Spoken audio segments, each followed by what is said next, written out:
Hello everyone.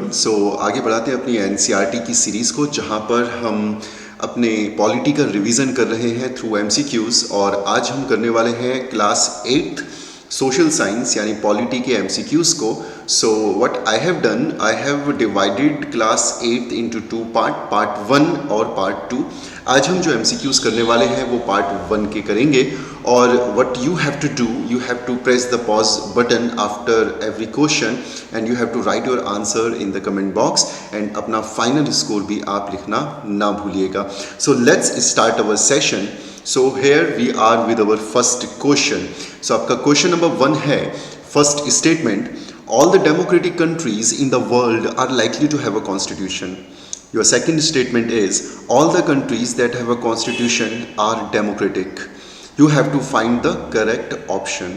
आपका पहला option है वन ओनली, सेकंड ऑप्शन है टू ओनली, थर्ड ऑप्शन है both, and D option is none of the above. So you have to remember that you have to find out the correct option. So you have to press the pause button and mention your answer in the comment box. I hope आप सभी ने अपने answer comment box में लिख दिए हैं. So let's find out the correct option and the correct option is option number A. इसका मतलब आपका पहला स्टेटमेंट सही है और दूसरा स्टेटमेंट गलत है. All the democratic countries in the world are likely to have a constitution. This is a correct statement. देखो यार, ये बहुत प्लेन स्टेटमेंट है और अगर आप देखें तो ऐसा होता है. ज़्यादातर डेमोक्रेटिक कंट्रीज जो होती हैं, प्रजातंत्री जो कंट्री होती हैं, जो देश होते हैं, ज़्यादा चांसेस हैं कि वहाँ पर एक कॉन्स्टिट्यूशन होगा as compared to those countries जहाँ पर डिक्टेटरशिप है. क्योंकि डिक्टेटरशिप में रूल ऑफ द पर्सन है, right, rule of the dictator है. लेकिन जब हम डेमोक्रेसी की बात करते हैं तो वहाँ पे रूल ऑफ द पीपल है, रूल ऑफ द मासेस है. तो रूल ऑफ द मासेस में ज़्यादा सूट करता है आपका constitution as compared to dictatorship. और यहाँ पर इसने लाइकली शब्द का इस्तेमाल किया है, यानी ये श्योर शॉर्ट नहीं बोल रहा है कि सारी डेमोक्रेटिक कंट्रीज़ में कॉन्स्टिट्यूशन होगा. बस ये कह रहा है कि चांसेस ज़्यादा है, प्रोबेबिलिटी ज़्यादा है, पॉसिबिलिटी ज़्यादा है. लेकिन जब हम दूसरी स्टेटमेंट की बात करते हैं तो ये एक एक्सट्रीम स्टेटमेंट है, that all the countries that have a constitution are democratic. यानी हर वो देश जहाँ पर संविधान है या जहाँ पर संविधान होगा वो प्रजातंत्रीय होगा, वो डेमोक्रेटिक होगा. सो ऐसा होने के चांसेस तो ज़्यादा है, लेकिन ऐसा होगा इस बात की गारंटी नहीं है. लेट्स सी एनसीईआरटी इसमें क्या कहता है. सो एनसीईआरटी बोलता है, while all democratic countries are likely to have a constitution, it is not necessary, you have to remember this, right? It is not necessary that all countries that have a constitution are democratic in nature. तो class 8 के NCERT में आपको ये दोनों statement देखने को मिलती हैं. So let's move to our next question. Question is, which among of the following best describes the term federalism? Your options are A, supremacy of the constitution, B, more powers to union government, C, the law-making powers of the parliament, D, existence of more than one level of government. You have to press the pause button and write your answer in the comment box. Which among of the following best describe the term federalism? Federalism का मतलब क्या है? I hope आपने अपना answer नीचे लिख लिया है and let's see what is the right answer. And the right answer is option D. इसका मतलब existence of more than one level of government is federalism. अगर हम इन चारों ऑप्शंस को एक एक करके देखें तो supremacy of the constitution is not federalism. More powers to union government, ये फेडरलिज्म नहीं होता है, ये यूनिटरी सिस्टम को डिनोट करता है, right? The law making powers of the parliament, no, this is not the definition of federalism. The correct option is existence of more than one level of government. और अगर हम India में बात करें तो इंडिया में आपका यूनियन गवर्नमेंट होता है, ठीक है, इसके अलावा आपका स्टेट गवर्नमेंट होता है और इसके अलावा आपकी लोकल गवर्नमेंट होती है, राइट? तो फेडरलिज्म का मतलब है the presence of more than one level of government. अगर आपका केवल एक लेवल है तो फेडरलिज्म नहीं है.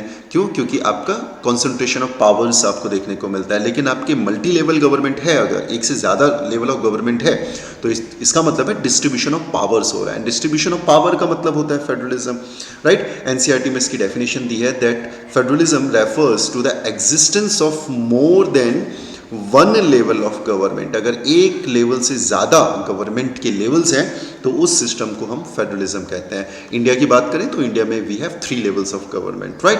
पंचायती राज जो है वो आपका 3rd टियर ऑफ गवर्नमेंट है, एंड लोकल गवर्नमेंट, राइट। तीसरे टियर की जब हम बात करते हैं तो उसमें हम लोकल गवर्नमेंट की बात करते हैं, और लोकल गवर्नमेंट में आपकी 2 चीज़ें आ जाती हैं, पंचायत आ जाती हैं और म्यूनसिपैलिटीज़ आ जाती हैं, ठीक है। पंचायत 11th शेड्यूल में, म्यूनसिपैलिटीज़ 12th शेड्यूल में, और दोनों ये जो है कॉन्स्टिट्यूशनल अमेंडमेंट के थ्रू जोड़े गए थे 1992 में, ठीक है। This was added through 73rd constitutional amendment act and this was added through 74th constitutional amendment act. Let's move to our next question. Question number 3. You have to find the correct statement. Statement number 1. State and sovereignty live and die together. State and sovereignty live and die together. Second statement is election of head of the state is one of the main components of the state. Election of head of the state is one of the main components of the state. Your options are 1 only, 2 only, both, none. You have to find out the correct statement. सोचना इसके बारे में, it is a bit conceptual topic और थोड़ा सा इसमें आपको सोचना पड़ेगा। So press the pause button, think about it, right, see your conceptual clarity and then mention your answer in the comment box. Let's see what is the right answer, and the right answer is D option. इसका मतलब दोनों की दोनों statement जो हैं ये गलत हैं, राइट। तो ऐसा क्यों है? अगर आप देखो, स्टेट और sovereignty they live and die together, इसका मतलब देखो, कहने का मतलब क्या है, शब्दों के साथ थोड़ा सा खेला गया है। अदरवाइज कहने का मतलब ये है कि स्टेट और सोवरेनिटी जो हैं वो एक साथ रहती हैं, राइट। इसका मतलब ये हो गया कि अगर सोवरेनिटी नहीं है तो स्टेट भी नहीं होगा। क्या ऐसा हम कह सकते हैं कि अगर सोवरेनिटी नहीं है तो स्टेट भी नहीं होगा, राइट। समझ में आया इस सेंटेंस का मतलब क्या? अभी आंसर के पास नहीं जाते, अभी सिर्फ आप इतना समझो कि वो ये कह रहा है कि अगर स्टेट नहीं है तो सोवरेनिटी नहीं है, और अगर सोवरेनिटी नहीं है तो स्टेट नहीं है। कहने का मतलब ये है, राइट। तो पहले स्टेटमेंट को पहले थोड़ा सा एलिब्रेट कर लेते हैं, इसको समझ लेते हैं। तो पहले तो आपको ये समझना है कि स्टेट जो है, अगर हम एनसीईआरटी की बात करें तो स्टेट रेफर करता है to a political institution that represent a sovereign people who occupy a definite territory.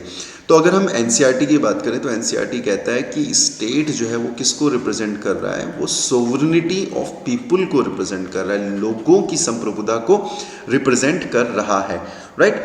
तो इसी को मैंने एलोब्रेट करके थोड़ा सा टफ स्टेटमेंट मैंने तैयार किया, थोड़ा सा कन्फ्यूजिंग स्टेटमेंट मैंने तैयार किया, और यहाँ से आपको क्लियर हो जाएगा। जब हम बात करते हैं स्टेट की तो स्टेट आपके 2 तरह के स्टेट होते हैं, ठीक है।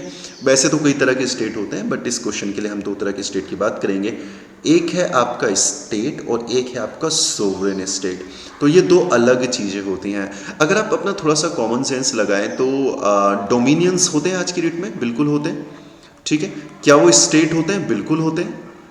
लेकिन क्या वो सोवरेन स्टेट होते हैं? नहीं, वो सोवरेन स्टेट नहीं होते, वो सिर्फ स्टेट होते हैं। इसका मतलब स्टेट और सोवरेनिटी ये अलग अलग रह सकते हैं। इसका मतलब state and sovereignty live and die together is a wrong statement, ठीक है। जब हम नॉर्मल किसी स्टेट के बारे में बात करते हैं तो state is a territory with its own institution and population. तो स्टेट क्या है? एक ऐसी टेरिटरी है जिसके पास अपने संसाधन होते हैं, अपने संस्थान होते हैं, इंस्टीट्यूशंस होते हैं और अपनी पॉपुलेशन होती है। लेकिन जब हम सोवरेन स्टेट की बात करते हैं तो सोवरेन स्टेट में आपके इंस्टीट्यूशंस होते हैं खुद के, पॉपुलेशन होती है खुद की, परमानेंट पॉपुलेशन, टेरिटरी, गवर्नमेंट, और इसके पास अधिकार होता है कि ये अपने फैसले खुद ले सकता है, चाहे वो इंटरनल डिसीजंस हो चाहे एक्सटर्नल डिसीजंस हो। एक नॉर्मल स्टेट है, राइट। तो इसके पास अपने इंस्टीट्यूशंस हैं, इसके पास अपनी पॉपुलेशन है, लेकिन इसके पास ये राइट नहीं है कि ये इंटरनल या फिर एक्सटर्नल डिसीजन ले सके। एक्सटर्नल डिसीजंस जैसे कि इंटरनेशनल ट्रीटीज़ साइन कर सके, ठीक है। तो इसके पास ये राइट नहीं होता कि ये इंटरनेशनल ट्रीटीज़ साइन कर सकता है। इसके पास नहीं होता कि ये फ्रेंडली रिलेशन किसी स्टेट के साथ डेवलप कर सकता है।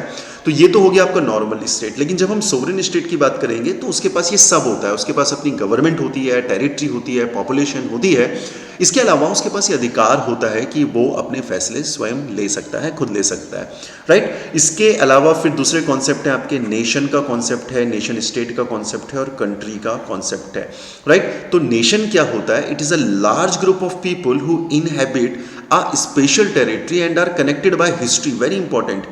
आपका जो नेशन होता है ना, basically it is an emotion, जहाँ पर आप एक दूसरे के साथ कनेक्टेड फील करते हैं because of history, because of a shared culture, right. या फिर इसके अलावा लैंग्वेज हो सकता है, रिलीजन हो सकता है, यानी कोई भी ऐसा इमोशनल कनेक्शन आपका दूसरों के साथ एक नेशन को फॉर्म करता है, राइट। अब हम बात करेंगे नेशन स्टेट की। तो नेशन स्टेट क्या है? यहाँ पर हम लोग जुड़े हैं history, cultural, religion, language factor से, और न सिर्फ हम जुड़े हैं बल्कि हम लोगों ने एक स्टेट भी फॉर्म कर दिया है। इसका बेस्ट एग्जांपल है इंडिया।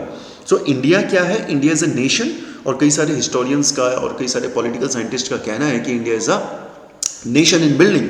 लेकिन क्या हम स्टेट हैं? यस, हम स्टेट भी हैं। तो what we are a nation state. लेकिन अगर हम बात करें खालिस्तान की, तो Khalistan is a nation but it is not a nation state, right. तो वहाँ पे कुछ लोग हैं जो कि अपनी कुछ कॉमनलिटीज़ की वजह से जुड़े हैं, राइट। अपनी हिस्ट्री की वजह से, अपने कल्चर की वजह से, अपनी लैंग्वेज की वजह से, या अपने शेयर्ड ऑब्जेक्टिव की वजह से, and that objective is Khalistan, a separate state for Sikh community. तो वो एक ऑब्जेक्टिव है जो उनको जोड़ता है। तो जब वो ऑब्जेक्टिव उनको जोड़ता है तो उसको हम कहते हैं नेशन।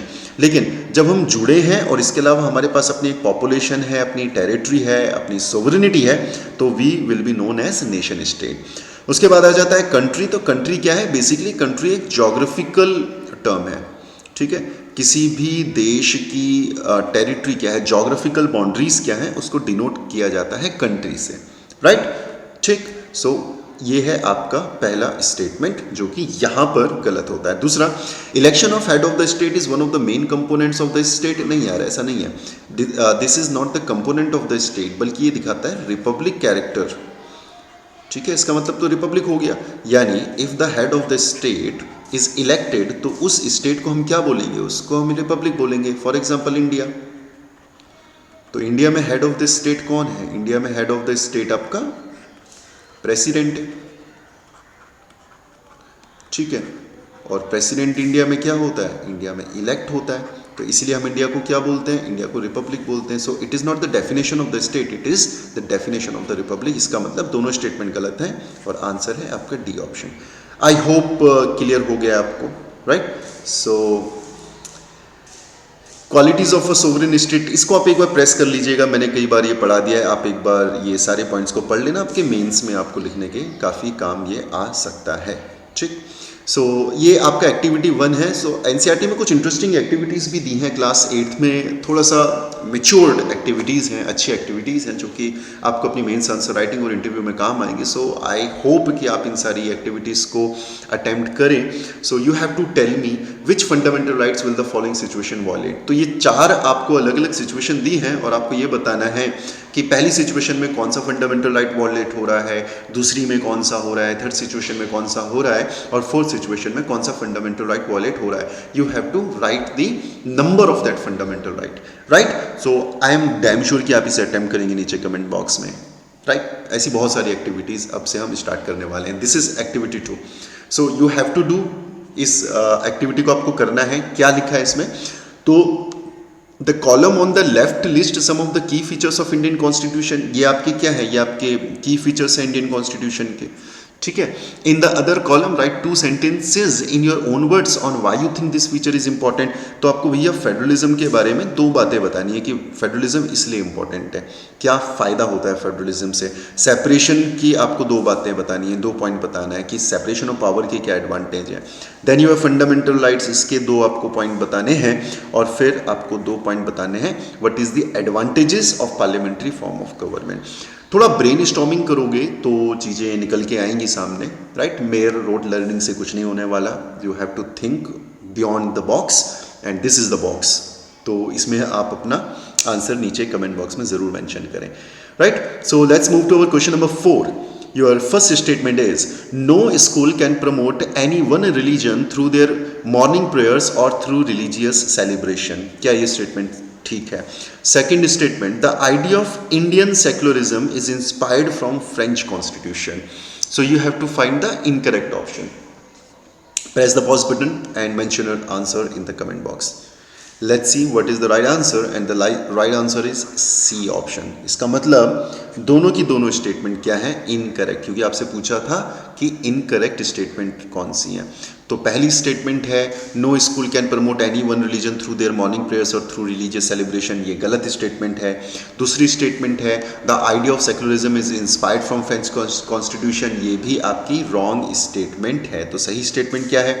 तो आपको याद ये रखना है कि गवर्नमेंट स्कूल्स के ऊपर लिमिटेशंस है। Government schools can not promote any one religion either in their morning prayers or through religious celebration, but this rule does not apply to private schools। इसका मतलब यहाँ पर प्राइवेट स्कूल अगर चाहे तो वो ये कर सकता है, ठीक है।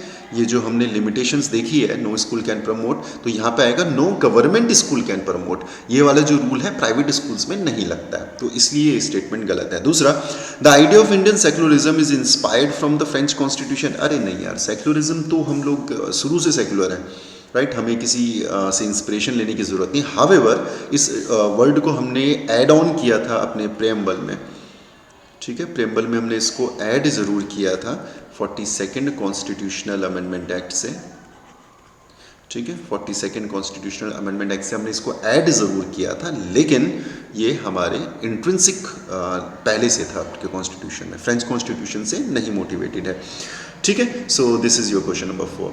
Then you have your question number 5। You have to find the correct statement. First statement, Indian Council Act of 1909 allowed some form of elected representation in the legislature। क्या ये statement सही है? दूसरा, this act also marked the beginning of universal adult franchise in India। Your options are one only, two only, both, none।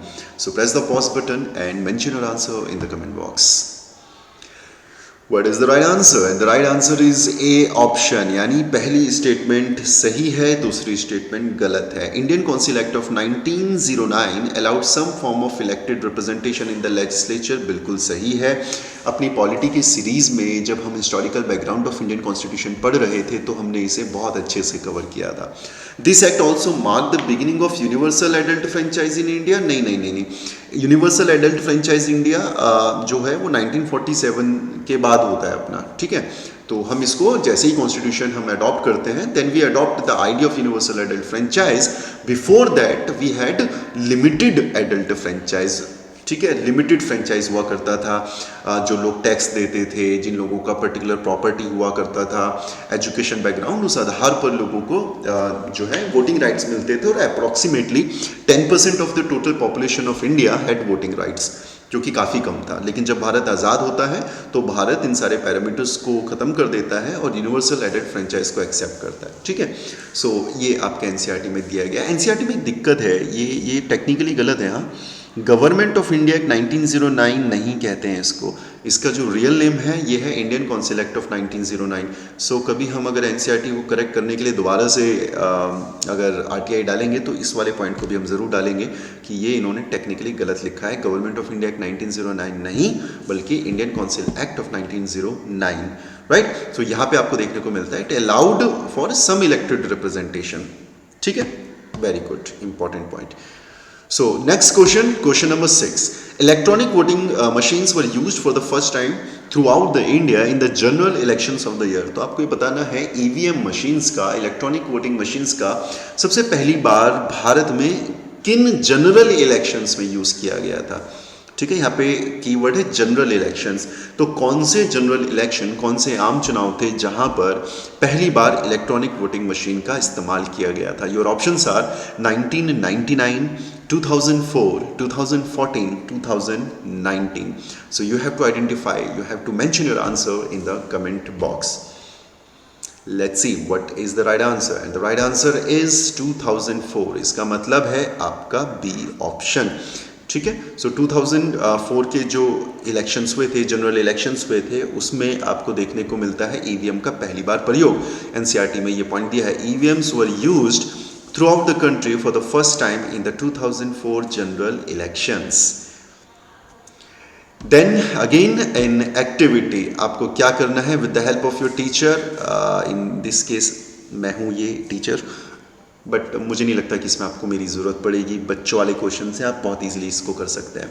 सो आपको ये बताना है कि ये जो डिस्प्यूट्स हैं, जैसे dispute between the centre and the state, तो इसका आपको एक एग्जांपल बताना है किस तरह के डिस्प्यूट होते हैं और उनको सॉल्व कौन करता है।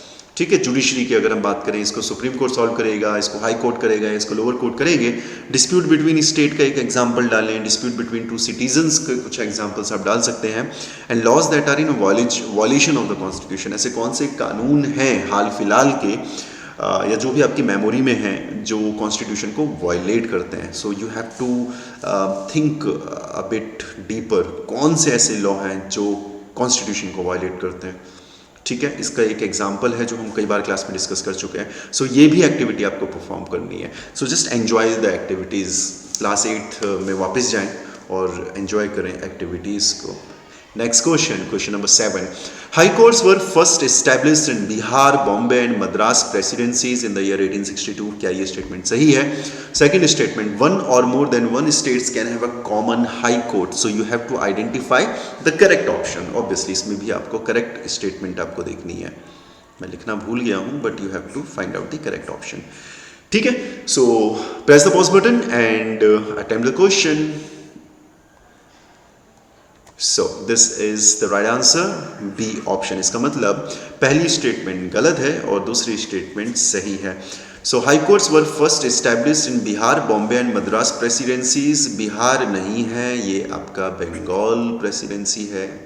बिहार नाम की कोई प्रेसिडेंसी नहीं थी। तो बंगाल, बॉम्बे एंड मद्रास प्रेसिडेंसी में पहली बार आपको देखने को मिलते हैं आपके हाई कोर्ट्स 1862 में। High courts were first established in the 3 presidencies of Calcutta, यानी कि Bengal presidency, Bombay and Madras presidency in 1862। Currently there are 25 high courts, right. इसके अलावा यहाँ पे एग्जाम्पल्स हैं उन सारे राज्यों के या यूनियन टेरिटरीज के जहाँ पे कॉमन हाई कोर्ट आपको देखने को मिलते हैं। इसका मतलब one or more than one states can have a common high court. This is a true statement, this is a correct statement, hence answer will be only. ठीक, next question number 8. So a boy under 15 years of age and a woman cannot be called to the police station only for questioning. This provision is a part of. So you have to identify कि इनमें से यानी इन options में से किन option में ये लिखा है जहाँ पर ये कहा गया है कि अगर कोई बच्चा है जो कि 15 साल या 15 साल से कम का है या फिर कोई महिला है तो उनको पुलिस स्टेशन नहीं बुलाया जा सकता इंक्वायरी के लिए, क्वेश्चनिंग के लिए। तो ये कहाँ पर लिखा है? आर्टिकल 20 में लिखा है, 21 में लिखा है, 22 में लिखा है, या none of the above? Press the pause button, attempt the question. So here we have our right answer and it is option number C, that is article number 22. So article 22 में बहुत सारी बातें लिखी हैं, जैसे कि right to be informed at the time of arrest। जब आपको अरेस्ट किया जाएगा तो ये आपका अधिकार है कि आपको इन्फॉर्म किया जाएगा कि आपको किस क्राइम के लिए अरेस्ट किया जा रहा है। दूसरा आपका राइट है, right to be presented before a magistrate within 24 hours of arrest. 24 घंटे के अंदर आपको मजिस्ट्रेट के सामने प्रेजेंट किया जाएगा। तीसरा आपका राइट है, right to be ill treated और right not to be ill treated और टॉर्चर ड्यूरिंग अरेस्ट और इन कस्टडी। यानी अगर आपको जेल में डाल दिया तो आपके साथ किसी तरह का टॉर्चर नहीं किया जा सकता, आपको किसी तरीके से आपका शोषण नहीं किया जा सकता। ठीक है। Confession made in police custody can not be used as evidence against the accused. अगर आपको मारा जाता है, पीटा जाता है या फोर्स किया जाता है अपने ही खिलाफ कन्फेशन देने के लिए, तो वो जो कन्फेशन होगा उसकी कोई वैल्यू नहीं होगी। तो पुलिस कस्टडी में दिया हुआ कन्फेशन वैल्यूएबल नहीं होता है, वैलिड नहीं होता है। मजिस्ट्रेट के सामने अगर आप कोई कन्फेशन देते हैं तो उसकी एक वैल्यू होती है। और इसी की तरह एक और इसमें पॉइंट दिया है कि 15 साल से कम के जो बच्चे होते हैं या महिलाएं जो होती हैं उनको पुलिस स्टेशन नहीं बुलाया जा सकता क्वेश्चनिंग के लिए। तो ये सारी बातें कहाँ पर लिखी हैं? ये लिखी हैं आर्टिकल 22 में, right. So let's move to our next question, that is question number 9. DK Basu guidelines are related to what? Your first option is sexual exploitation in police forces. Second option, guidelines to be followed during arrest, detention and interrogation. C option, children rehabilitation centers. And D option, women prisons. So you have to identify the correct option कि DK Basu guidelines किस चीज़ से related है. Press the pause button, answer in the comment box and let's see what is the right answer. And the right answer is B option. इसका मतलब DK Basu guidelines are related to guidelines to be followed during arrest, detention and interrogation. Right? तो arrest के वक्त पे क्या guidelines हैं, detention के time पर आपको क्या करना है, इंटेरोगेशन के टाइम पर आपको क्या करना है, ये सारी बातें आपको DK बासु गाइडलाइंस में देखने को मिलती हैं. जैसे कि पहली है, the police officials who carry out the arrest और interrogation should wear clear, accurate and visible identification and name tags with their designation. कोई व्यक्ति अगर आपको, कोई ऑफिसर आपको अगर अरेस्ट करने आता है तो उसको क्लियर अपना आइडेंटिफिकेशन, अपने बैजेस, अपने टैग्स वगैरह अपनी डेजिग्नेशंस के साथ उसे वियर करने पड़ेंगे जो कि विजिबल होंगे. और अगर उसने वो वियर नहीं किया है तो you can ask him for his identity. तो DK बासु गाइडलाइन में ये दिया गया है. ठीक है. इसके अलावा a memo of arrest should be prepared कि आपको कब अरेस्ट किया गया. ठीक है. आपको किस डेट में, किस टाइम में अरेस्ट किया गया. Right. And it should be attested by one witness. Right. Witness कौन हुआ? जैसे आपके पड़ोसी हो गए या आपके सिबलिंग्स हो गए, आपके पेरेंट्स हो गए. ठीक है. आपके फैमिली मेम्बर भी हो सकते हैं, आउटसाइडर्स भी हो सकते हैं. तो वो एक विटनेस के तौर पर काम करेंगे और वो जो मेमो होगा उसमें सारी डिटेल्स लिखी होंगी. Right. And it will also be signed by और counter signed by the person arrested. ठीक है. तो सिंपल सी बात है, एक व्यक्ति आएगा आपके यहाँ पर और फिर अगर वो आपको अरेस्ट करता है तो पहले तो उसे बताना पड़ेगा कि वो आपको क्यों अरेस्ट कर रहा है. आप उससे उसकी आइडेंटिटी आप पूछ सकते हैं. इसके अलावा एक मेमो वो तैयार करेगा जिसमें वो लिखेगा कि आपको कितने बजे, किस डेट में अरेस्ट किया गया है. और जब वो मेमो वो तैयार करेगा तो वहाँ पर एक आई विटनेस का होना ज़रूरी है और वो जो मेमो है उसमें आपके साइन का होना भी ज़रूरी है. Very very very important. और जब आपको अरेस्ट किया जाएगा, डिटेन किया जाएगा या जब इंटरोगेशन आपके साथ होगी तो आपका यह अधिकार है कि आप अपने किसी रिलेटिव को इन्फॉर्म कर सकते हैं, अपने दोस्त को इन्फॉर्म कर सकते हैं या किसी भी एक व्यक्ति को आप इन्फॉर्म कर सकते हैं. ठीक. अगर आपका दोस्त या रिलेटिव जो है डिस्ट्रिक्ट के बाहर रहता है, the time, place of arrest and venue of custody must be notified by police within 8 to 12 hours after arrest. ठीक है. When a friend or relative lives outside the district, यानी आप जिसको इन्फॉर्म कर रहे हैं अगर वो उस ज़िले में नहीं है, उसके बाहर है, तो वहाँ पर क्या होगा कि पुलिस को जो है 8 से 12 घंटे में नोटिफाई करना पड़ेगा आपके अरेस्ट को, आपकी कस्टडी को, आपको कहाँ पर उन्होंने बंद करके रखा है वो आपके फ्रेंड को उन्हें बताना पड़ेगा. ठीक है. तो ये सारी चीज़ें कहाँ लिखी हैं? DK बासु जो गाइडलाइंस हैं उसमें लिखी हैं. Then you have question number 10. You have to find out the incorrect option. Number 1. Accused is a person who is tried by a court for a crime. Accused is a person who is tried by a court for a crime. Your second statement is cognizable offences are those for which the police may arrest a person without the permission of the court. So you have to identify the incorrect option. Press the pause button and write your answer in the comment box. Let's see the correct answer and the correct answer is D. इसका मतलब none. इसका मतलब दोनों statement सही हैं और यहाँ पे आपसे पूछा था इनकरेक्ट ऑप्शन. इसका मतलब दोनों स्टेटमेंट जो है वो सही हैं, इसलिए डी इसका आंसर होगा. तो एक्यूज्ड कौन होता है? एनसीईआरटी में डिफाइन किया गया है, the person who is tried by a court for a crime is called accused. Cognizable offences कौन से होते हैं? It refers to an offence for which the police may arrest a person without the permission of the court, so and so forth. Cross examine, detention, impartial offence, to be charge for a crime witness. इन सब की definition आप pause button को press करें और एक बार आप पढ़ लें. बहुत जनरल डेफिनेशंस हैं, कुछ कॉन्सेप्ट नहीं है इसमें, तो डिस्कस करने का बनता नहीं है इसमें. राइट. सो ये आपको करना है. ठीक. So we will continue with our part 2 of class 8 NCERT और आई होप कि पार्ट 2 में आपकी क्लास 8 NCERT भी ख़त्म हो जाएगी. So take care of yourself, take good care of your family. God bless you. Thank you.